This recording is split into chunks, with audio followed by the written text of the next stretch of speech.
కొత్తగా mobile phone కొనే ఆలోచనలో ఉన్నారా? ఇంకెందుకు ఆలస్యం?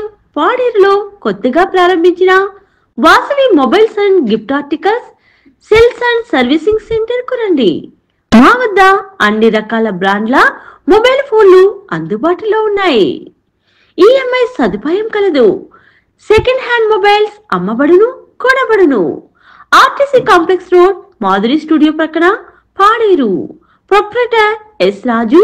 Cell number 9441350571. అందరికి నమస్కారం అండి. మరి మాది కరవేశి గ్రామము.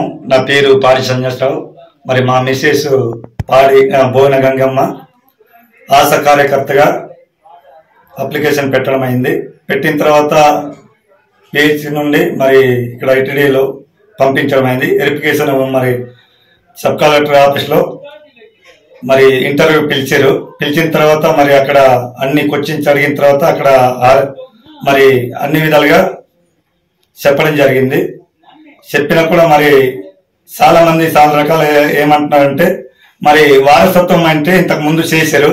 చేసిన తర్వాత వాళ్ళ కోడలికి చేయాలని రూల్ రెగ్యులేషన్ ఏం లేదని మేము గట్టిగా అడిగాం సార్. అడిగిన తర్వాత మరి ఆ రోజుల్లో మరి అలాగే జరిగేది. ఈ రోజుల్లో నోటిఫికేషన్ ఇచ్చారు కనుక అక్కడే చెప్పుకోవాలి, అక్కడ పాస్ అయిన వాళ్ళకి ఇక్కడ సెలెక్ట్ చేస్తాం అని చెప్పడం జరిగింది. జరిగిన తర్వాత మరి అన్ని విధాలుగా నిన్న మరి ఇక్కడ పాడేరులోను ఇక్కడ ఆఫీస్లోను మరి పోస్టు కన్ఫర్మ్ చేసినట్టు తెలిసిందండి. తెలిసిన తర్వాత మేము ఆ వేదనతో మా బాధలు చెప్పుకోవడానికి మీడియా ముందు వచ్చామండి. మరి వారసత్వం పెట్టయితే మరి ఇంతకు ముందు ఆశా వర్కర్ గా వాళ్ళు హత్య చేసేదండి. చేసిన తర్వాత మరి కోడలికి ఇవ్వడం అనేది అది మంచిది కాదు. ఎందుకంటే వారసత్వం పెట్టి ఇస్తే మరి ఈ నోటిఫికేషన్ ఇచ్చి మరి అందరినీ మరి ఇబ్బంది పరచడం ఎందుకు? మరి ఆ విధంగా చేసినట్లయితే మరి అధికారులైనా మరి దీన్ని కొచ్చిని మరి నువ్వు కళ్ళు తెరిచి ఈ బాధని ఈ వేదనను మరి వారసత్వం ఇస్తున్నాం, ఇచ్చినప్పుడు మరి నోటిఫికేషన్ ఇవ్వకూడదని ముందే చెప్తే మేము ఇంత తిరిగేవాళ్ళు కాము, బాధపడేవాళ్ళు కామండి.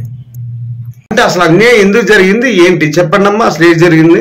ఇంటర్వ్యూలో అయితే సార్ క్వశ్చన్స్ అడిగితే నేను ఆన్సర్స్ చెప్పాను సార్. ఆన్సర్ చెప్పిన బట్టి అన్నీ చేశారు సార్.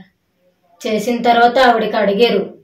అడిగిన తర్వాత ఆ సార్ ఏమో లాకులు తీసి ఇవ్వడం, మొబైల్కి మళ్ళీ తెలుగు కూడా చదివించారు సార్.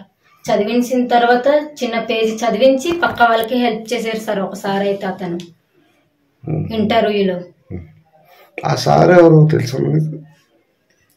ఆ సార్ తెలుసా అంటే పొడవాగా ఉంటారు సార్. ఎక్కడ జరిగింది ఇంటర్వ్యూ? కలెక్టర్ ఆఫీసులో సార్.